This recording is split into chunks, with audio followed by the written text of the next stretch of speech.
Okay वैसा we will study what is basically optical path. ठीक है, एक्चुअली में हमको यहाँ पे क्या स्टडी करना है कि अगर वाईडीएसई में देखो हमने देखा पाथ डिफरेंस वगैरह के सवाल किए, इंटेंसिटी वगैरह के सवाल किए, पाथ डिफरेंस का बेसिक लॉजिक क्या है, ठीक है, how you calculate the path difference and so on and so fourth. और हमने देखा कि कंस्ट्रक्टिव इंटरफेरेंस की कंडीशन क्या है और डिस्ट्रक्टिव इंटरफेरेंस की कंडीशन क्या है। ठीक है, नाउ लेट्स से अगर समझो अगर ये आपका वाईडीएसई का सेटअप है भाई साहब, ये आपका वाईडीएसई का लेट्स से सेटअप है, और इस सेटअप में अगर समझो ऐसे आपके दो रेस जा रहे हैं, ठीक है, यहां से जो वेव जा रहा है लेट्स से ये कोई पॉइंट पे मिल रही है, ठीक है, तो ये जो वेव जा रहे हैं यहाँ पे मिल रहे हैं, यहाँ पे मिल रहे, तो आपने भाई साहब यहाँ पे निकाला, ये हो गया इसका डेल्टा एक्स, ठीक है, जिसको अपन क्या लिख सकते हैं, slit width upon sine theta. ठीक है, तो ये अब ये सारी तमाम चीजें हैं, लेकिन अगर इसके बीच में हमने कोई थिन फिल्म रख दिया, अगर हमने कोई दूसरा ट्रांसपेरेंट ऑब्जेक्ट रखा, तो उसका असर पाथ डिफरेंस पे क्या पड़ने वाला है और उसका असर ब्राइट और डार्क फ्रिंजेस पे क्या पड़ने वाला है। ठीक है, समझ में आ रहा है, यहां पे रख दिया या यहां पे रख दिया, किसी एक के सामने अगर हमने कोई एक ट्रांसपेरेंट थिन फिल्म रख दिया, तो उसका असर यहां पे क्या होने वाला है। ठीक है, तो आपका पहली बात तो भाई साहब फ्रिंज विड्थ में क्या असर आना पड़ा है, if there is an effect, fringe width किस तरह से भाई साहब मॉडिफाई होने वाली है। ठीक है, और आपके पाथ डिफरेंस के साथ क्या कनेक्टिविटी रहेगी। So these are things that we are basically going to study. Condition for constructive and destructive interference ये हम देख चुके हैं। Fringe width we have seen, angular position जो थीटा की वैल्यू होती है that is also has been considered, angular fringe width we have seen, shape of interference fringes, ठीक है, YDSE using microscope, optical path difference, effective effect on placing a thin transparent film in YDSE, shift in central maxima and number of fringes shifted. ठीक है, so these are things that we are going to study. तो पहले तो एक recap है भाई साहब आपका fringe width. Fringe width क्या है, the distance of the nth bright fringe and nth dark fringe from the central bright fringe. तो आपका nth bright fringe क्या हो जाएगा, nd lambda by d, और nth dark fringe क्या हो जाएगा 2n minus 1 d lambda by d। ठीक है, तो आपका ब्राइट फ्रिंज क्या है भाई साहब, आपका bright fringe nth bright fringe is equal to n d lambda by small d, और nth डार्क फ्रिंज क्या हो जाएगा भाई साहब 2n minus 1 d lambda by 2d। ठीक है, समझ में आ रहा है ये, n d lambda by d और ये हो जाएगा 2n minus 1 d lambda by 2d। Are we clear on this one people? ठीक है, okay. width of the dark fringe is equal to the distance between the two consecutive maxima और bright fringes। तो second bright fringe minus first bright fringe आपका क्या हो जाएगा, second bright fringe की value क्या हो जाएगी बोलो 2d लैम्डा बाय d, और फर्स्ट ब्राइट फ्रिंज की 1d लैम्डा बाय d, तो 2d lambda by d minus d lambda by d that will be equal to lambda d by d। और ये भाई साहब कोई भी दो सक्सेसिव फ्रिंज विड्थ के बीच में यही डिस्टेंस होगा। ठीक है, कोई भी दो सक्सेसिव फ्रिंज विड्थ के बीच में यही डिस्टेंस होगा। ठीक है, सो आपका yn is equal to n d lambda by d, ये हो गया आपका ब्राइट फ्रिंज का, और डार्क फ्रिंज का yn डैश, इसकी वैल्यू हो जाएगी 2n प्लस 1 भी कर सकते हैं, माइनस 1 भी कर सकते हैं, 2n माइनस 1। बेसिकली आपको ऑड मल्टीपल चाहिए किसका, d लैम्डा बाय 2d का, लैम्डा बाय 2 का ऑड मल्टीपल चाहिए। ठीक है, तो d ऊपर और ये d नीचे, 2n माइनस 1 सेम है भाई साहब। ठीक है, d और d यहाँ पे आपका भाई साहब n लैम्डा बाय d। ठीक है, क्लियर है, are B clear? So width of the, अभी यहाँ पे अगर आप करेंगे तो वही सेम, तो फ्रिंज विड्थ दोनों में कितना मिल जाएगा आपको, d lambda by d, fringe width will also be d lambda by d। ठीक है, तो फटाफट से भाई साहब आपका ब्राइट फ्रिंज का कितना है बोलो, n d lambda by small d, dark fringe का भाई साहब कितना है बोलो, 2n minus 1 d lambda by 2d। ठीक है, फ्रिंज विड्थ मतलब सक्सेसिव, फ्रिंज विड्थ मतलब क्या होता है पहले ये समझ लीजिए, सक्सेसिव ब्राइट फ्रिंज का डिस्टेंस या गैप, डिस्टेंस या गैप। ठीक है, this is basically fringe width, that will be how much, d lambda by d। ठीक है, और सक्सेसिव डार्क फ्रिंज का, सक्सेसिव डार्क फ्रिंज का भाई साहब फ्रिंज विड्थ, इन दोनों को हम भाई साहब क्या बोलेंगे, these are known as fringe width, इन दोनों का भाई साहब हो जाएगा फ्रिंज विड्थ। ये गैप भी आप क्या बोलेंगे, this will also be d lambda by d। This is something that we have already studied and understood. क्या ये समझ में आ रहा है भाई साहब? ओके ओके ओके, ठीक है, ओके। सो nth ब्राइट फ्रिंज हो गया आपका n d lambda by d, nth dark fringe हो गया आपका 2n minus 1 d lambda by d। कुछ इस तरह से दिखेगा देखो आपका, ठीक है, bright dark bright dark bright dark ऐसा दिखते जाएगा। तो दो सक्सेसिव के बीच में हमेशा आपको डी लैम्डा बाई डी है। ये आपका हो गया central bright fringe. Central bright fringe ये हो गया आपका फर्स्ट, ठीक है, ठीक है, आपका ये वाला हो गया आपका फर्स्ट, ये वाला हो गया आपका सेकंड ब्राइट फ्रिंज, ये वाला हो गया भाई साहब आपका फर्स्ट डार्क फ्रिंज, ये वाला हो गया आपका सेकंड डार्क फ्रिंज, ये वाला हो गया आपका third dark fringe. Are we clear on this one people? हम ठीक है। फ्रिंज विड्थ की value beta is equal to D lambda by D, ठीक है, D lambda by D. Okay, nth bright fringe, it is the angle subtended by the bright and dark fringe at the center, ठीक है, angle subtended by the bright and dark fringe at the center। तो nth bright fringe भाई साहब आपका कितना हो जाएगा, n lambda by d, are B clear? और ये आपका क्या है, angular position of the fringes, ठीक है, एंगल सबटेंडेड। तो nth ब्राइट फ्रिंज आपका क्या हो जाएगा, nth dark, this will be n lambda by d। देखो याद रखो यहाँ पे आपका जो y है, ठीक है, वो y क्या है, this y is the distance from the central bright fringe, this will value, इसका वैल्यू क्या हो जाएगा ब्राइट में, dn n d lambda by d। क्या ये समझ में आ रहा है? और ये जो एंगुलर फ्रिंज विड्थ है ये कितना हो जाएगा for bright one, n lambda by d। मतलब इसमें आप इसका कंसिडरेशन नहीं करोगे, दोनों में यही डिफरेंस है, ठीक है, समझ में आ रहा है? ये nth डार्क फ्रिंज का भाई साहब कितना हो जाएगा, 2n minus 1 d lambda by 2d। और इसी तरह से nth एंगुलर फ्रिंज का इसका कितना हो जाएगा भाई साहब, this will be equal to 2n minus 1 lambda by 2d। Simple, समझ में आ रहा है? ये कोरिलेशन समझ में आ रहा है भाई साहब, कंफ्यूज मत होइए। आपका ये y वाला जो डिस्टेंस है वो बेसिकली क्या है, this is the distance from the central bright fringe and this will be equal to n d lambda by d for bright and 2n minus 1 d lambda by 2d for dark. In the same way angular fringe width आपका क्या है, angular fringe will be n lambda by small d, ठीक है, for bright, और for dark it will be 2n minus 1 lambda by 2d for dark. Are we clear to this one people? ठीक है, okay. तो यहां पे देखो 2n minus 1 lambda by 2d, same he version है, ठीक है। It is the angle between two consecutive bright और डार्क फ्रिंजेस। तो अभी आप भाई साहब फ्रिंज विड्थ की अगर बात करेंगे तो यहाँ पे देखो क्या आ जाएगा, लैम्डा बाई डी। उसका फ्रिंज विड्थ का कितना था भाई साहब, लैम्डा डी बाई डी था, ठीक है, क्या ये समझ में आ रहा है? टू कंसेक्यूटिव भाई साहब ये कितना आ जाएगा, लैम्डा बाई डी। तो फटाफट से देख लो भाई साहब यहाँ पे आपका क्या क्या चीजें हैं। यहाँ पे हो गया आपका भाई साहब distance, distance from from central bright fringe, ठीक है, क्लियर है, जिसको अपन क्या बोलते हैं वाई, ठीक है। और है भाई साहब आपका एंगुलर, एंगुलर फ्रिंज, इसका भाई साहब थीटा का वैल्यू हो गया ये, ठीक है। तो वाई की वैल्यू भाई साहब क्या होगी for bright, N D lambda by D. For dark it will be how much, 2n minus 1 d lambda by 2d, ठीक है। इसका वैल्यू भाई साहब कितना हो जाएगा, theta is equal to n lambda by d। मतलब सिर्फ ये याद रखो कि ये गायब हो जाएगा सब में, ये वाला में कितना आ जाएगा भाई साहब, theta dash dash, this will be 2n minus 1 lambda by 2d। ये हो गया भाई साहब, ठीक है। फ्रिंज विड्थ इसके केस में क्या आ जाएगा, मतलब टू सक्सेसिव फ्रिंज विड्थ, ये हो जाएगा आपका n sorry d lambda by d। और यहाँ पे फ्रिंज विड्थ भाई साहब कितना आ जाएगा, same, that is lambda by D, same नहीं, यहाँ पे डी गायब हो जाएगा। आप अगर देखोगे ये जो y डिस्टेंस है सेंट्रल ब्राइट से और आपका एंगुलर फ्रिंज है, इसमें सिर्फ एक ही चीज का फर्क है, d। इसमें d वाला कोई चीज नहीं होगा, बाकी सब सेम ही रहेंगे। समझ में आ रहा है ये, ठीक है। इसको एक शॉर्टकट तरीके से याद रखिए भाई साहब, इसमें d नहीं होगा, d वैनिश हो जाएगा हर एक चीज में से। फ्रिंज विड्थ से भी d वैनिश हो जाएगा और आपका एंगुलर फ्रिंज से भी d वैनिश हो जाएगा, ठीक है। एंगुलर पोजीशन ऑफ फ्रिंज मतलब थीटा से भी आपका d वैनिश हो जाएगा, कैपिटल D, और fringe width, angular fringe width से भी d वैनिश हो जाएगा, ठीक है, क्लियर है, ओके।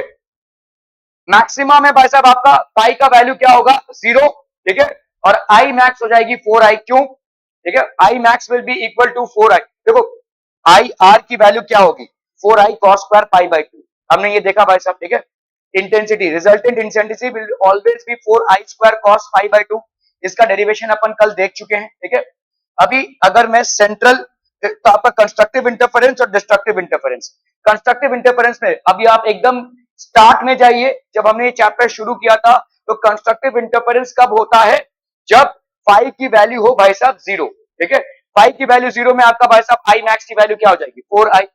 और डिस्ट्रक्टिव इंटरफेरेंस कब होता है, जब फाई की वैल्यू हो भाई साहब क्या, पाई, मतलब कॉस फाई की वैल्यू आपकी -1 आनी चाहिए। ये तभी होगा जब फाई की वैल्यू पाई के बराबर हो, ठीक है। So this will be I minimum is equal to 0. We are getting this people हम, ठीक है?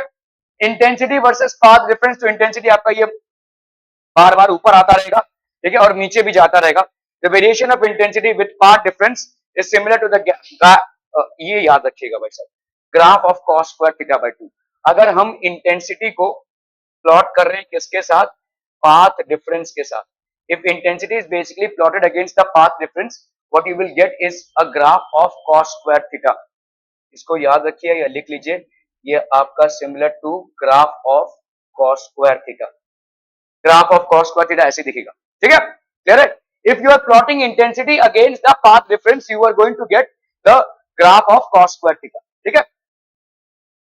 ओके, तो चलिए भाई साहब अभी यहां पे देखो यूजिंग माइक्रोवेव्स. तो आपका देखो सिंपल, आपका रेज आ रहा है, ये स्लिट 1 ये स्लिट 2 हो गया, कोई आर्बिटरी पॉइंट आपने ले लिया है, जैसे हम लोग ये आपका सेंट्रल ब्राइट हो गया, ये आपका first dark first bright, second dark second bright, ऐसा चलता जाएगा. यहां पे भी नीचे आपका first dark first bright second dark second bright, ऐसा चलता जाएगा पैटर्न, ठीक है. ओके, अभी समझ लो ये रे है S1 और ये भाई साहब S2, लेट्स से ये पॉइंट P है, यहां से आपने एक परपेंडिकुलर ड्रॉप कर दिया है, ये परपेंडिकुलर, ये वाला जो वैल्यू होगा, ये वैल्यू क्या होगा बोलो, आपका डेल्टा एक्स पाथ डिफरेंस. और ये वाली वैल्यू कितनी की है भाई साहब, डी की. अगर ये भाई साहब थीटा है तो ये वाला भी आपका क्या होगा, थीटा होगा. अगर ये थीटा है तो perpendicular upon hypotenuse, that is perpendicular upon hypotenuse, तो इसकी वैल्यू मतलब delta X upon hypotenuse D is equal to sine theta. तो हमेशा से हम बोल सकते हैं भाई साहब delta X will be equal to D sine theta. क्या ये समझ में आ रहा है, ठीक है. So this is always there. Okay, अभी समझ लो आप फ्रीक्वेंसी यूज कर रहे हो 3 into 10 raised to 10 हर्ट्ज से लेकर 10 raised to 12 हर्ट्ज तक, और वेवलेंथ रफली आपका 0.1 मिलीमीटर से 1 मीटर तक है, ठीक है. माइक्रोवेव्स की, माइक्रोवेव्स अगर आप यूज कर रहे हो, these waves are produced by special vacuum tubes due to their shorter wavelengths. They are suitable for the radar system used in aircraft navigation. ठीक है, तो ये रडार सिस्टम यूज होता है इन एयरक्राफ्ट नेविगेशन. अभी आप देखो जैसे इजराइल और हमास के बहुत सारे दिनों से ईरान ने जब इजराइल पे अटैक किया, ठीक है, so they were able to basically destroy most of the drones that were fired और most of the missiles that were fired because of this kind of navigation system. ये आप भाई साहब लोकेट कर सकते हैं कहां पे भाई साहब ड्रोन आ रहा है उसको उड़ा दो, ऐसे भाई साहब चल रहा है, ठीक है.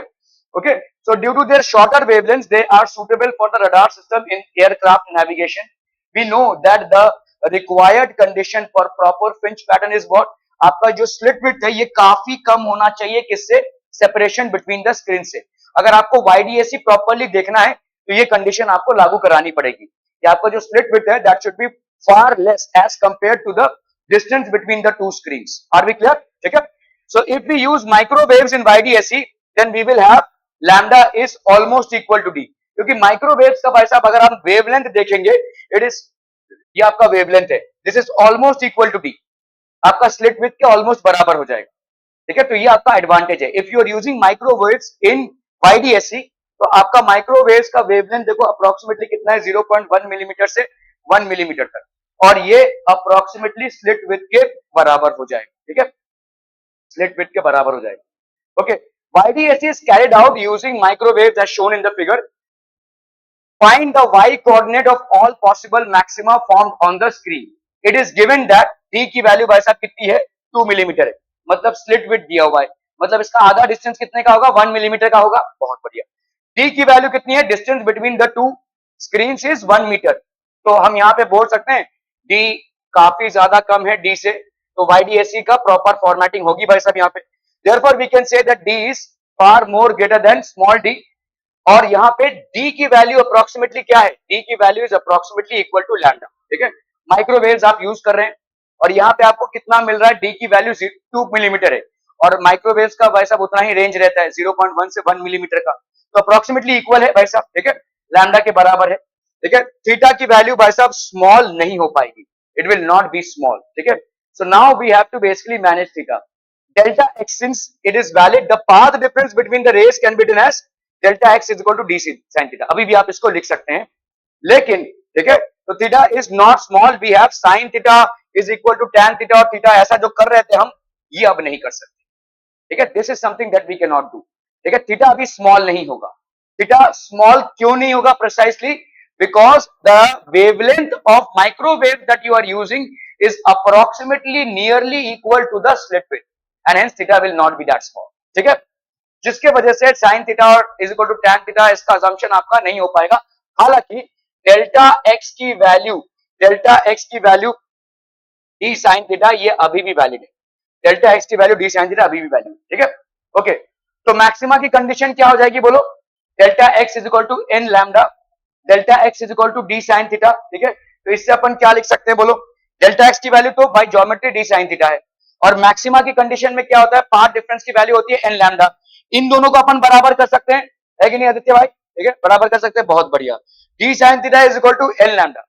आधा घंटा रोज माइनस कीजिए, पढ़ाई से नहीं, अगर वो होती रहेगी तो उससे नहीं, मोबाइल देखने से. ठीक है, तो साइन थीटा की वैल्यू हो जाएगी n इंटू लैम्डा बाई 2. ठीक है, तो n इंटू लैम्डा बाई 2. अभी आप भाई साहब यहाँ पे लैम्डा की वैल्यू क्या ले लेंगे? 0.5, सॉरी अपना हाँ n इंटू लैम्डा बाई 2. क्यों हम d की वैल्यू देखो 2 लिया हुआ है हमने, लैम्डा की वैल्यू 0.5 ली हुई है. यहाँ पे लैम्डा की वैल्यू दी हुई है माइक्रोवेव जो आप यूज कर रहे हैं 0.5, तो that will be how much? n by 4. समझ में आ रहा है भाई साहब ये? ठीक है, ये वैलिड है, यहां पे हमारे कोई assumptions नहीं है, ये प्योर ज्योमेट्री है. Delta x is equal to d sin theta will be applicable for small as well as larger values of theta. ये वैलिड है, पाथ डिफरेंस. ठीक है, और कंस्ट्रक्टिव इंटरफेरेंस के लिए delta x is equal to n lambda, ये भी valid है. हमने जब YDAC नहीं किया था तब भी हमने ये assumption ले लिया था कि कंस्ट्रक्टिव इंटरफेरेंस के लिए पाथ डिफरेंस की वैल्यू n लैम्डा ही होगी. We have not yet entered YDAC. आपने जब इंटेंसिटी के सवाल लगाए थे तब उसमें भाई साहब ये था. ठीक है, कंडीशन. ओके, तो डेल्टा x की वैल्यू भाई साहब हो गई n लैम्डा. ओके ओके, तो साइन थीटा की वैल्यू देखो, साइन थीटा की वैल्यू कितनी आई है? n by 4. क्या ये समझ में आ रहा है? इन दोनों को हम इक्वेट करके साइन थीटा की वैल्यू, साइन थीटा की वैल्यू है लेस देन 1, तो हम यहाँ पे क्या बोल, साइन थीटा की वैल्यू हमेशा लेस देन 1 होगी. साइन और कॉस थीटा -1 और 1 के बीच में खेलते हैं, तो साइन थीटा की वैल्यू अगर लेस देन 1 है तो अपन क्या बोल सकते हैं? Therefore n by 4 is less than 1 बोल सकते हैं भाई साहब. तो n is less than 4, n अगर लेस देन 4 होगा तो n की क्या क्या वैल्यूज हो जाएंगी? 0 तो नहीं हो सकता वो, हाँ 0 1 प्लस माइनस 1 प्लस माइनस 2 और प्लस माइनस 3, 4 से ज्यादा नहीं जा सकता भाई साहब. ठीक है, तो प्लस माइनस 1 और n हमेशा इंटीग्रल वैल्यूज ही लेगा, 1.2 1.3 ऐसा नहीं होगा. 3.5 फ्रिंज ऐसा तो नहीं बोलेंगे ना हम, third bright fringe, fourth bright fringe, first dark fringe ऐसा ही बोलेंगे हम. ठीक है, ओके. तो इसका मतलब आपके कितने टोटल नंबर ऑफ फ्रिंजेस बन रहे हैं? ये तो ऑब्वियसली हो जाएगा सेंटर के लिए, ऊपर 3 नीचे 3 6 और 3 3 6 और 1 7, 7 फ्रिंजेस आपके टोटल बन रहे हैं. ठीक है, तो total number of bright fringes और मैक्सिमा इज इक्वल टू 7. क्यों ये ब्राइट फ्रिंजेस हैं?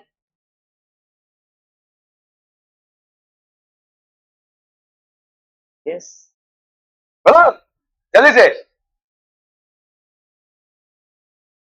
अरे यहां पे लिया तो है condition x is equal to n lambda की, ये मैक्सिमा की कंडीशन है ना, और इसी से हमने डिराइव किया है इसको. अगर इससे डिराइव किया है तो ऑब्वियस सी बात है कि भाई साहब ये ब्राइट फ्रिंज का ही कंडीशन होगा. x is equal to n lambda and delta x is equal to n lambda and delta x is equal to d sin theta.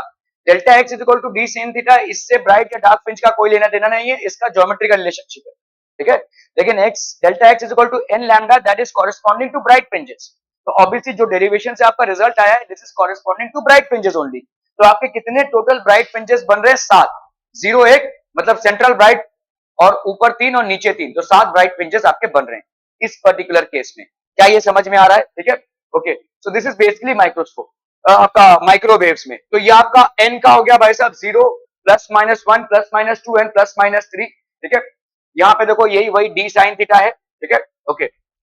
Total maximum fringes आपका हो गया भाई साहब y coordinate for central maxima. Central maxima में y coordinate की value कितनी हो जाएगी बोलो भाई? देखो ना, y कोऑर्डिनेट को यहां से ले लो, यहां से कोऑर्डिनेट ले लो, तो भाई साहब y कोऑर्डिनेट यहां पे कितना होगा? 0. x कोऑर्डिनेट होगा लेकिन y कोऑर्डिनेट नहीं होगा. क्या ये समझ में आ रहा है? इसको यहां पे ओरिजिन मान लो ना x और y एक्सिस का, तो आपका y कोऑर्डिनेट भाई साहब यहां पे कितना हो जाएगा? 0. क्या ये समझ में आ रहा है? Any confusion? नो. ओके, तो y कोऑर्डिनेट भाई साहब हो जाएगा 0. y coordinate for the first maxima that is n is equal to 1, इसकी वैल्यू क्या हो जाएगी? साइन थीटा की वैल्यू आपने निकाली भाई साहब n बाई 4 है. अंडरस्टूड भाई साहब? साइन थीटा की वैल्यू आपने क्या निकाली यहाँ पे? n बाई 4 है. तो n की value for first will be 1, तो ये हो गया आपका 1/4। साइन थीटा की वैल्यू भाई साहब कितनी हो गई 1/4। तो tan थीटा की वैल्यू कितनी हो जाएगी, अरे भाई साहब साइन थीटा है, देखो साइन थीटा ये थीटा है, अगर मैं बोल रहा हूं 1/4 मतलब perpendicular upon hypotenuse, perpendicular upon hypotenuse, तो इसका वैल्यू कितना हो जाएगा under root of 4 square minus 1 है ना, मतलब अंडर 4 स्क्वायर माइनस 1 हो गया 16 माइनस 1 दैट इज 15। तो मतलब अगर मुझे यहाँ पे tan थीटा लेना पड़े तो tan थीटा की वैल्यू क्या हो जाएगी 1 बाई अंडर रूट 15। देखो मामला समझ में आ रहा है क्यों अभी हम साइन थीटा tan थीटा अलग से जा रहे हैं। पहले तो आपका भाई साहब क्या साइन थीटा क्या tan थीटा सबको एक फैमिली में ला दिया हमने, थीटा कर दिया, क्यों, क्योंकि angle theta was small. Why theta was small, because d was very small as compare to d। Microwaves को जब हम यूज करें तो यहाँ पे भी d is definitely smaller than d, but the problem is that d is now is roughly equal to the wavelength of wave that you are using, and hence now theta cannot be considered to be small, इसीलिए आपको तोड़कर निकालना पड़ रहा है, ठीक है, इसीलिए आपको डेरिवेशन के अंदर जाकर तोड़कर निकालना पड़ रहा है। अभी तक जो भी आपने डेरिवेशन किए थे उसमें प्राइमरी अजम्पशन आपका ये था कि sine theta is equal to tan theta is equal to theta, why because आपका d is lesser than d and this is not approximately equal। अभी माइक्रोवेव्स के चलते ये अप्रोक्सीमेटली इक्वल हो गया, तो आपको अभी तोड़ तोड़ कर निकालना पड़ रहा है, ठीक है। तो साइन थीटा की वैल्यू हो गई 1/4, तो टैन थीटा की वैल्यू कितनी हो जाएगी, ध्यान से देखिए भाई साहब, इस वाले ट्राइंगल में टैन थीटा की वैल्यू ये वाली थीटा है भाई साहब, ठीक है, ये वाला आपका y है और ये आपका d है, तो टैन थीटा की वैल्यू हो गई y/d, ठीक है, y 1/d लेट से, क्योंकि यहाँ पे आपने n की वैल्यू 1 ली हुई है तो y 1/d हो गई, ठीक है। तो y1 की वैल्यू क्या हो जाएगी बोलो, tan theta into D, tan theta की वैल्यू कितनी आई 1 by under root 15 into D that is 1 metre. तो आपका y1 का वैल्यू प्लस और माइनस क्यों, क्योंकि ऊपर एक और नीचे एक, पहला ब्राइट फ्रिंज ऊपर का, पहला ब्राइट फ्रिंज आपके नीचे का, ठीक है, क्लियर है। तो आपका y कोऑर्डिनेट क्या हो गया पहले वाले का प्लस माइनस अंडर रूट 15, ठीक है, क्लियर है, ओके ओके ओके। दूसरे वाले का बताइए क्या हो जाएगा, अभी यहाँ पे टोटल मैक्स, तो आपका y coordinate for the central maximum हो गया इतना, y coordinate for the first maxima हो गया भाई साहब इतना, सेकंड के लिए क्या हो जाएगा, अरे बोलो ना भाई साहब, साइन थीटा की वैल्यू है n/4, सेकंड के लिए n की वैल्यू हो गई 2/4, तो दैट विल बी हो गया 1/2, ठीक है। साइन थीटा की वैल्यू हो गई भाई साहब 1/2, अगर साइन थीटा की वैल्यू इतनी है तो आप कर लो भाई साहब, ये थीटा हो गया, ये 1 हो गया, ये 2 हो गया, तो this will be how much 2 square minus 1 that is under root 3, ठीक है। तो tan थीटा की वैल्यू कितनी ही हो जाएगी बोलो 1/√3, क्या ये समझ में आता है, ठीक है, tan थीटा की वैल्यू हो गई 1/√3। tan थीटा मतलब होता है आपका क्या, y2/d लिख सकते हैं, y2/d this is equal to 1/√3, क्या ये समझ में आ रहा है भाई साहब, y2/d इज इक्वल टू 1/√3। तो अपन यहाँ पे क्या लिख सकते हैं भाई साहब, t की वैल्यू दी हुई आपको 1 मीटर, तो y2 इज इक्वल टू 1/√3 आ गया, ये है ना, y2 की वैल्यू आ गई 1/√3। अभी 1/√3 मतलब ऊपर और नीचे दोनों प्लस माइनस 1/√3, ठीक है, क्लियर है। अभी आपको क्या निकालना है भाई साहब, इसका निकल चुका है, जीरो तो आपका सेंट्रल हो गया, ये 1 हो गया, ये 2 हो गया, अभी 3 का निकालना है भाई साहब, कैसे करेंगे, तो 3/4 हो जाएगा भाई साहब, क्या 3/4 हो जाएगा, साइन थीटा की वैल्यू हो जाएगी 3/4, ठीक है। तो आपका भाई साहब यहाँ पे साइन थीटा की वैल्यू 3/4 मतलब ये हो गया 3 और ये हो गया 4, नहीं 5 नहीं होगा चाचा, 16 minus 9, 16 minus 9 is how much 7, under root 7 हो जाएगा भाई साहब, ठीक है, अंडर रूट 7। तो टैन थीटा की वैल्यू कितनी हो जाएगी भाई साहब, टैन थीटा की वैल्यू हो जाएगी 3/√7, क्लियरम पीपलम क्लियरम, टैन थीटा की वैल्यू हो गई 3/√7, ओके। तो यहाँ पे y3/d इज इक्वल टू 3/√7, तो भाई साहब y3 तो ये है, d तो आपका 1 मीटर का है, 3/√7, तो इसका कोऑर्डिनेट क्या हो जाएगा प्लस माइनस 3/√7, ठीक है, प्लस माइनस 3/√7। तो अभी आपको क्या करना पड़ रहा है, जैसे आप माइक्रोवेव्स में आते हैं, you can not use the assumptions of sin theta is equal to tan theta is equal to theta, so you will have to actually separately find out sin theta। आप sin theta को कैसे find out करेंगे, how will you find out sin theta, delta x is equal to d sin theta, ठीक है, इसको use करते हुए और delta x is equal to n lambda, इन दोनों को यूज करते हुए बेसिकली आप sin theta फाइंड आउट करेंगे, जहां पे आप लिख सकते हैं कि भाई साहब d sin theta is equal to n lambda। अभी भाई साहब आप n की वैल्यू डालकर इसको फाइंड आउट कर सकते हैं, ठीक है, क्लियर है भाई साहब, okay. So this will B if the glass slab, अभी हम आते हैं भाई साहब थिन फिल्म्स में, ठीक है, if a glass slab is placed in the path of ray 2, समझ लो भाई साहब, आपका देखो यहाँ पे दो रेस जा रहे हैं, अभी भूल जाओ भाई साहब YDSC वगैरह, दो रेस जा रहे हैं, आपने एक रे के पाथ में ग्लास स्लैब डाल दिया, ठीक है। If a glass slab is placed in the path of ray 2, then it is seen that the ray 2 gets slowed down from रे 1। स्लो हो जाएगा भाई साहब, रे 1 से ये स्लो हो जाएगा क्योंकि velocity of light in this medium is lesser, ठीक है। जितना आपका डेंसर मीडियम होता जाएगा, वेलोसिटी ऑफ लाइट उतनी ही कम होती जाएगी, so obviously it will be lesser. It is seen that ray 2 gets slowed down from the ray 1.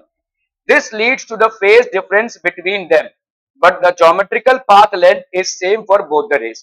अगर geometrical path length देखेंगे तो दोनों ने भाई साहब सेम डिस्टेंस कवर किया है, ठीक है, लेकिन अलग अलग स्पीड पे कवर किया है, ठीक है। geometrical path length, this leads to the phase difference between them. तो इन पे फेज डिफरेंस आ जाएगा। क्यों फेज डिफरेंस आ जाएगा? Why will there be a phase difference? Phase difference कब होगा?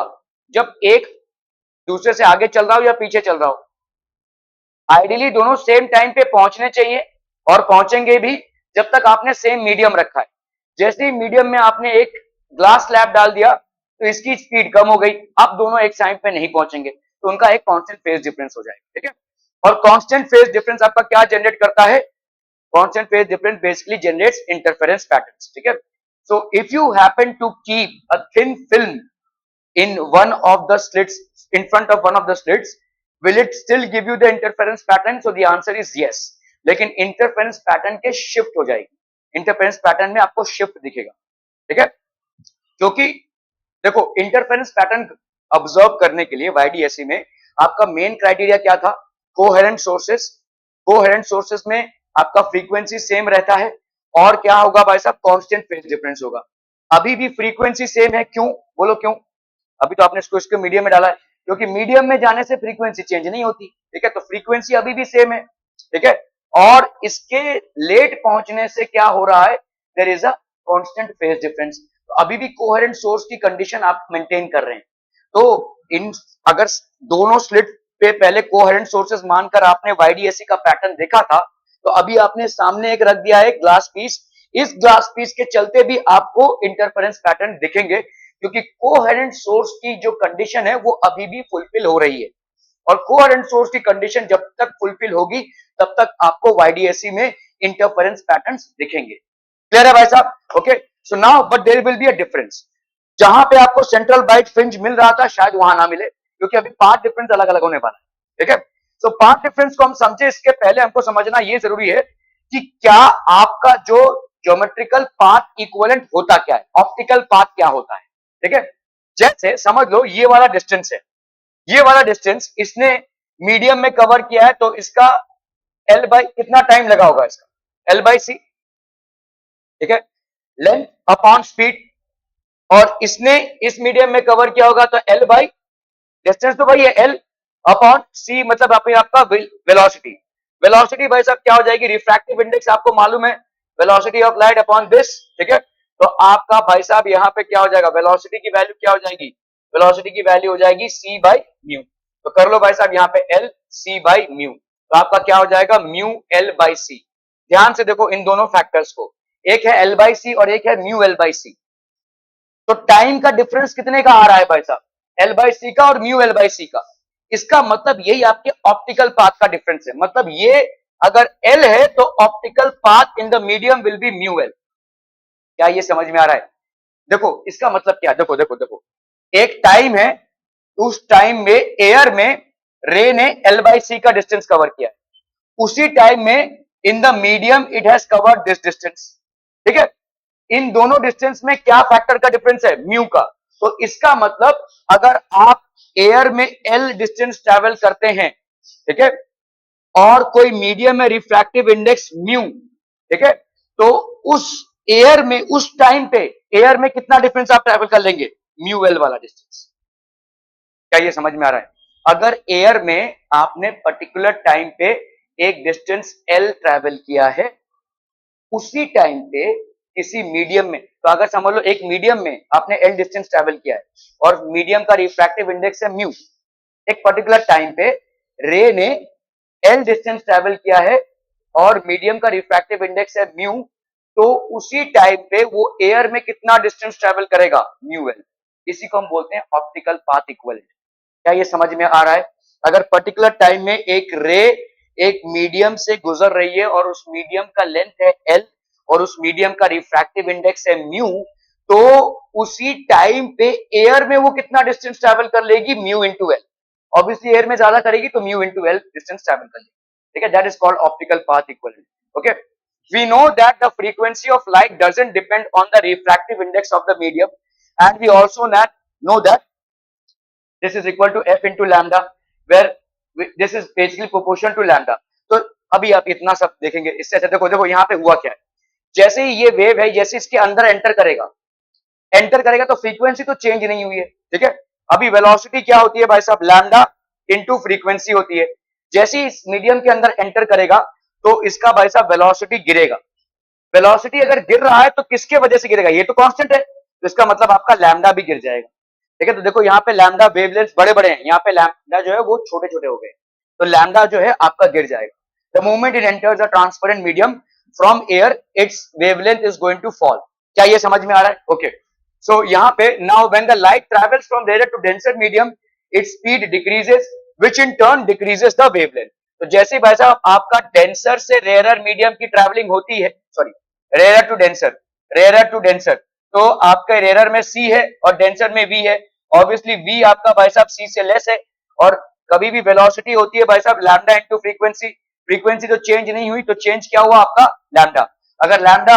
अगर वी आपका गिरा है तो ऑब्वियसली वो लैम्डा की वजह से गिरा है। ठीक है, तो speed of light in medium of refractive index mu is C by mu, where C is the speed of light in vacuum. ठीक है, because of the difference in speed there is difference in phase of arriving waves. तो आपके भाई साहब difference हो जाएगा। तो अभी देखो क्या हो गया है, ये भाई साहब पहुंचा यहाँ पे, देखो एक कितने वेवलेंथ है, 1 2 3 4 5 6 जो भी है, यहाँ पे देखो आपका ज्यादा नहीं लेगा, you will get more wavelength, क्योंकि यहाँ पे वेवलेंथ छोटा हो गया है। ठीक है, तो ये म्यू टाइम्स है, लेट्स से इसका रिफ्रैक्टिव इंडेक्स है।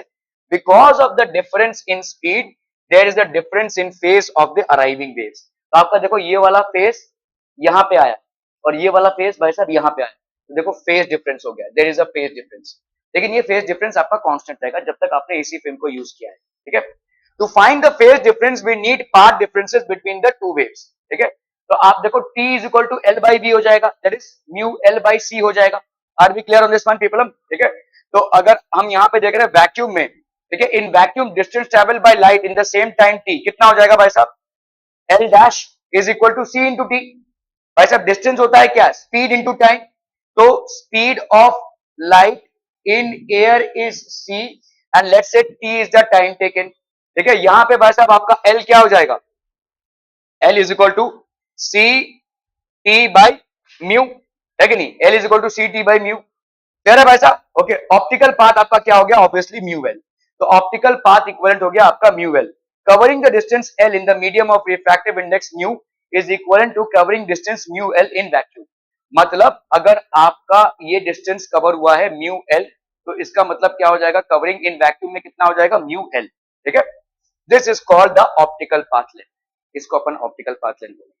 ठीक है, समझ में आ रहा है? ये अगर कोई वेव है या लाइट रेज है जो आपका भाई साहब एक डिस्टेंस एल कवर कर रहा है इन वैक्यूम में, अगर उसी को आप एक मीडियम से गुजार रहे हैं जिसका रिफ्रैक्टिव इंडेक्स म्यू है, तो अगर वो वैक्यूम में ट्रैवल कर रहा होता तो उसने टाइम पे उसने कितना डिस्टेंस कवर किया रहता, म्यू एल। ठीक है, covering the distance L in the medium of refractive index mu is equivalent to covering a distance mu L in vacuum with is called the optical path length। इसी को अपन बोलेंगे optical path length। Are we clear? ठीक है, okay, तो optical path length हो गया आपका mu L.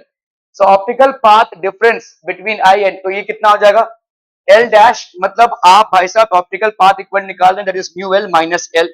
तो पाथ डिफरेंस आपका कितने का हो गया, म्यू माइनस 1 इंटू एल। ठीक है, क्लियर है पीपल? फेज डिफरेंस कितना हो जाएगा, अभी आपको मालूम है भाई साहब फेज डिफरेंस कितना होता है, 2 pi by lambda into path difference. ठीक है, तो फेज डिफरेंस हो जाएगा भाई साहब आपका 2 pi by lambda into path difference. Path difference कितना आ गया आपका, म्यू माइनस 1 इंटू एल। किसमें, इन दोनों रेज में, इन दोनों रेज में आपका फेज डिफरेंस कितना आ गया, 2 pi by lambda mu minus 1 into L. यही देखा आपने, एक फेज एक ऐसे फेज में जा रहा है, एक ऐसे फेज में आ रहा है, there will be a phase difference when they arrive at this point, there will be a phase difference when they arrive at this point. Are we clear? So phase difference will be equal to 2 pi by lambda into mu minus 1 into L. क्या ये समझ में आ रहा है भाई साहब? देखो, अगर आपका एक मीडियम है और इस मीडियम में डिस्टेंस एल है, उस मीडियम का रिफ्रैक्टिव इंडेक्स म्यू है, ठीक है? अगर एक पर्टिकुलर टाइम में ये डिस्टेंस कवर हो रहा है, ठीक है, उस टाइम पे अगर हम उस मीडियम को ना रखें और एयर को रखें तो उसका ऑप्टिकल पाथ इक्विवेलेंट कितना आ जाएगा? Mu L. उसी टाइम पे कितना रे डिस्टेंस कवर करेगा? म्यू एल, ठीक है? तो इसका मतलब अभी देखो कैसा है कि आप अगर किसी चीज को कंपेयर कर रहे हैं तो उसका डायनेमिक्स आपको सेम रखना पड़ेगा। आपने डिस्टेंस कवर्ड इन मीडियम को आप डिस्टेंस कवर्ड इन एयर से कंपेयर नहीं कर सकते, है कि नहीं? समझ में आ रहा है ये? ठीक है, जैसे मैं अगर बोलूं कि भाई यू नो ये आपका ये आदित्य है और ये भाई साहब अरमान है, ठीक है, ये एक स्विमिंग पूल है, ठीक है, तो आदित्य को हमने भाई साहब बोला स्विमिंग कर, तो ये यहाँ तक एक टाइम पे पहुंचा, अभी हमने ये पूरा स्विमिंग पूल का पानी निकाल दिया और अभी अरमान को बोला ले दौड़, ठीक है, तो विल इट बी यस? दोनों स्विमिंग पूल से जा रहे हैं, both are covering the same length, but are they covering in the same medium? Obviously not. तो इट विल बी, क्या ये एक एग्जैक्ट कंपैरिजन होगा? नहीं। एक लेंथ है, one is running and covering it and one is swimming and covering it, so there will be a difference, right? We cannot compare both, either we make both swim or we make both run, ठीक है? समझ में आ रहा है? ऐसा ही है भाई साहब, जब हम पाथ डिफरेंस को देख रहे हैं तो पाथ डिफरेंस को अगर हमको कंपेयर करना है तो एक को दूसरे में कन्वर्ट करके कंपेयर करना है। मतलब हमको अगर किसी ऑब्जेक्ट के अंदर एल डिस्टेंस कवर हुआ है by light and it has a refractive index of mu, then in air what will be the distance that it will be covering in the same time? It is going to be mu l। ये है आपका reason. समझ में आ रहा है ये? ठीक है, तो पाथ डिफरेंस मतलब क्या हो जाएगा अभी? म्यू एल माइनस एल, तो इसीलिए आपका म्यू सॉरी आपका एल इंटू म्यू माइनस 1 हो जाएगा। ये हो गया आपका पाथ डिफरेंस। क्या ये पाथ डिफरेंस का कॉन्सेप्ट समझ में आ रहा है? Are we clear on this one? ठीक है,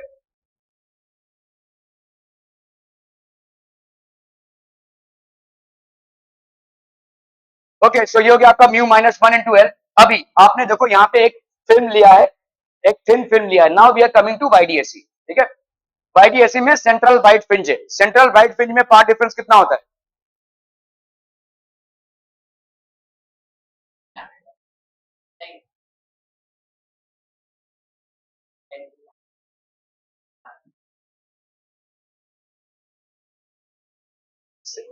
अरे भाई साहब, यहां से ये तुम कहा है इतना उसमें जा रहे हो फॉर्मूलेज में?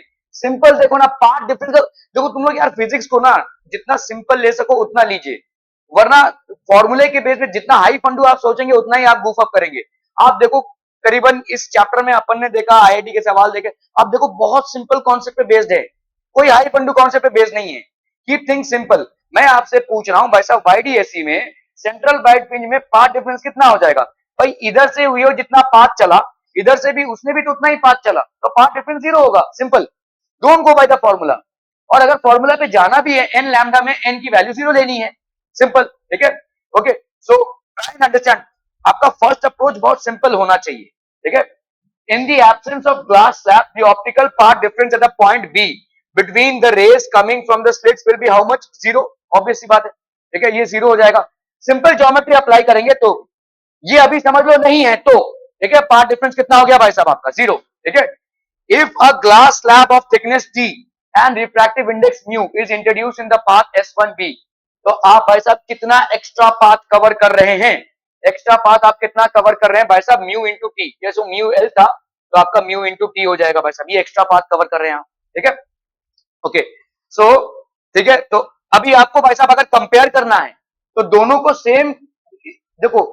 मेरे को कैसा देखना है कि अगर भाई साहब इस पाथ के लिए उसने अगर इस रे को हम इसमें से पास करवा रहे हैं और वो एक पर्टिकुलर टाइम पे वहां पे पहुंच रहा है, उस दौरान अगर ये नहीं रहता तो कितना आगे पहुंच जाता, ठीक है? So that will be how much? Mu into T. So in presence of the glass slab the optical path difference at point P between the rays coming from the same slits will be how much? Mu T minus T, जो mu आपका L minus 1 हमने किया था अभी, ठीक है? तो this will be mu T minus T. क्या ये म्यू टी माइनस टी का कॉन्सेप्ट समझ में आ रहा है भाई साहब? ठीक है, म्यू टी क्या है? अगर रे को आपने उस टाइम तक ओपन स्पेस में पास करने दिया होता तो, और टी क्या है भाई साहब आपका थिकनेस, ठीक है, क्लियर है, okay, so this will be the path difference between the two rays. तो mu minus one into T, जब आपने देखा भाई साहब mu minus one into L हमने किया था, सेम चीज है यहाँ पे, ठीक है, तो आपका यहाँ पे introduction of slab causes a change in OPD भाई साहब, आपके भाई साहब पोजीशंस किसमें चेंज हो जाएंगे, mu minus one to T, ठीक है, okay, since the glass slab is placed in the path of the ray coming from S1 OPL, ठीक है, for the ray coming from S1 will be greater than the coming from S2, ठीक है, तो आपका भाई साहब जो change होगा वो S1 का ज्यादा होगा राकी S2 का, ठीक है, therefore to get OPD is equal to 0, अभी आपको भाई साहब ऑप्टिकल पाथ डिफरेंस की वैल्यू क्या रखनी है, 0, क्योंकि आपका पहला ब्राइट फ्रिंज वहां पे ही मिलेगा, ठीक है, we have to move upwards from the central line. क्या ये कॉन्सेप्ट समझ में आ रहा है? देखो कौन ज्यादा पाथ कवर कर रहा है, ये वाला रे, ये वाला रे, हाँ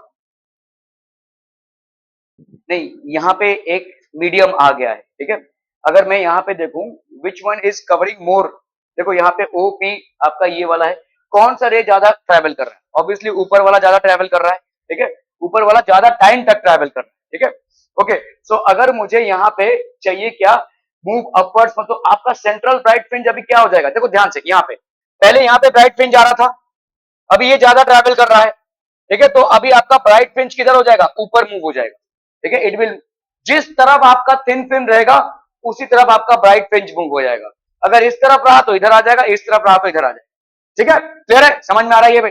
भाई देखो ब्राइट फ्रिंज कब होगा, जब आपके मैक्सिमास मीट हुए, है कि नहीं, दोनों भी सेम फेज में अगर मीट हो रहे तब, तो भाई साहब यहाँ पे दोनों सेम फेज में मीट हो रहे थे, लेकिन अभी भाई साहब ये यहां तक ही पहुंचा है, जब तक ये यहां तक पहुंच चुका है, तो इसीलिए आपका ब्राइट फ्रिंज ऊपर हो जाएगा, इट विल बिकम, ठीक है, okay, so for the ray coming from S2 becomes equal to that coming from, hence the central bright fringe will shift upwards, अगर यहां पे होता था तो it would have shifted downwards, clear है, okay, तो यहां पे अगर हम देख लेते हैं एट सेंट्रल मैक्सिमा, तो अभी आपका सेंट्रल मैक्सिमा भाई साहब ऊपर मूव हो गया, x2 की वैल्यू जो है, यहाँ पे x1 नहीं ले रहे हम, x2 ले रहे हैं, क्योंकि x1 की वैल्यू हमने जो कैलकुलेट की थी तो वही सेम होगी भाई साहब d sin थीटा, ठीक है, d sin theta, okay, at central maxima OPD की वैल्यू भाई साहब कितनी हो जाएगी, 0, ठीक है, तो आपका भाई साहब यहाँ पे x1 की वैल्यू कितनी हो गई, दैट इज x1 की वैल्यू हो गई S1B ट्रेवल्स एक्स्ट्रा डिस्टेंस, यहाँ पे जो S1B है, ठीक है,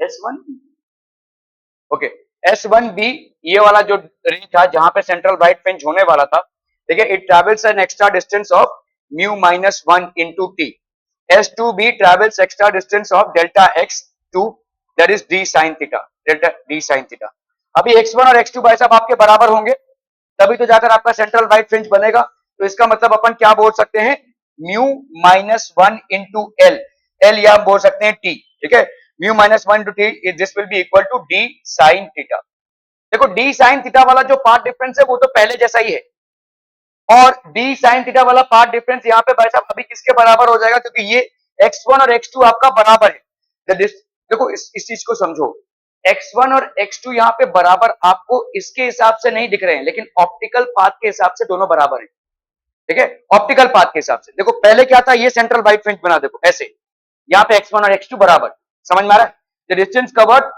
is equal, now they are forming the central bright fringe somewhere here, still the distance covered would be equal, तभी जाकर वो ब्राइट फ्रिंज बना पाएंगे, डिफरेंस क्या हो गया कि यहाँ पे आपका एक फिल्म है, यहाँ पे आपका एक स्लैब है, ठीक है, but still the path difference will B 0, समझ में आ रहा है ये, ओके, सो अगर पाथ डिफरेंस 0 है, so delta x1 which is covered by the first ray will be equal to delta x2 which is covered by, तो आपका भाई साहब डेल्टा x1 मतलब आपका पाथ डिफरेंस, डेल्टा x1 की वैल्यू क्या हो जाएगी, पाथ डिफरेंस, देखो आपने देखा कि L मतलब T, optical path difference T है, इसका भाई साहब म्यू T है, तो ऑप्टिकल पाथ डिफरेंस क्या हो जाएगा, mu T minus T, that is mu minus one into T, ये हो गया आपका ऑप्टिकल पाथ डिफरेंस, और यहाँ पे भाई साहब ज्योमेट्रिकली अगर हम देखें तो वो d sin थीटा के बराबर है, ज्योमेट्रिकली अगर हम देखें तो this is basically equal to d sin theta, ठीक है, तो mu minus one into C is equal to d tan theta, as theta is very small, यहाँ पे हम यूज कर सकते हैं क्योंकि ये माइक्रोवेव्स नहीं है,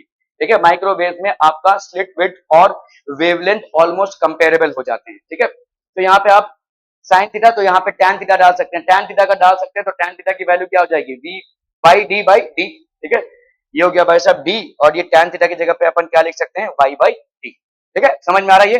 तो आपका यहाँ पे हो गया mu minus 1 into T is equal to Y D by D. Clear हम? ठीक है, वही वाई डी बाई डी आ रहा है। ठीक है, okay, at central maxima y minus, तो आपका भाई साहब यहाँ पे ओपीडी की वैल्यू हो गई 0, तो हम यहाँ पे क्या लिख सकते हैं, mu minus 1 d tan theta, that will be mu minus 1 into T is equal to Y D by d. N की वैल्यू क्या हो जाएगी यहाँ पे भाई साहब 1 है ना, तो आपका यहाँ पे y की वैल्यू कितनी हो गई, mu minus 1 into T D upon D. ठीक है, शिफ्ट कितने का हो जाएगा भाई साहब, this will be the shift, क्योंकि आपका y यहाँ पे था, अभी भाई साहब यहाँ पे, अभी ये वाला y जो है फर्स्ट ब्राइट फ्रिंज का नहीं है, ये वाला y सेंट्रल ब्राइट फ्रिंज का है। ठीक है, सेंट्रल ब्राइट फ्रिंज पहले यहाँ पे बन रहा था, अभी कहां पे बन रहा है भाई साहब, this is forming at mu minus 1 to t d by d, तो यही आपका शिफ्ट हो गया, हर एक फ्रिंज इतने से शिफ्ट हो जाएगा, हर एक फ्रिंज। ठीक है, तो आपका भाई साहब फर्स्ट ब्राइट फ्रिंज हो या फर्स्ट डार्क फ्रिंज हो, all the fringes will be shifting by this, ये आपका कॉमन शिफ्टिंग पैरामीटर हो जाएगा।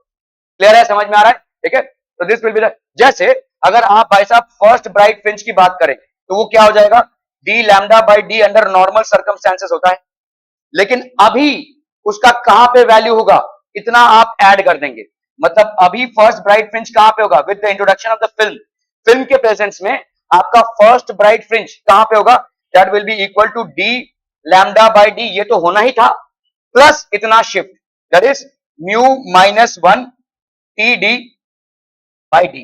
क्या ये समझ में आ रहा है भाई साहब, are B clear on this one? Okay okay okay, तो शिफ्ट हो गया आपका भाई साहब mu minus 1 t d by D.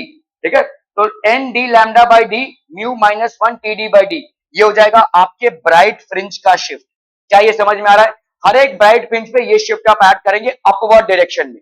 ठीक है, एंड डार्क फ्रिंज का कितना हो जाएगा, इतना तो पहले से था भाई साहब, अभी आप इसको ऐड करेंगे mu minus 1 t d by d. So the dark fringes are going to, entire system is just going to shift upwards, otherwise fringe width भी वही रहेगा, एंगुलर फ्रिंज विड्थ भी वही रहेगा, nothing is going to change, it's that the system is now going to shift upwards। ठीक है, आपका central bright fringe पहले स्लिट विथ के जस्ट मिड पॉइंट पे आ रहा था, अभी ऐसा नहीं होगा, this is now going to shift by mu minus 1 t d by d. Mu minus 1 हो गया, म्यू हो गया आपका रिफ्रैक्टिव इंडेक्स, टी हो गया आपका thickness of the film, D हो गया distance between the screens, and D is the slit width. Clear है? Okay, will continue further, thank you so much for your valuable time.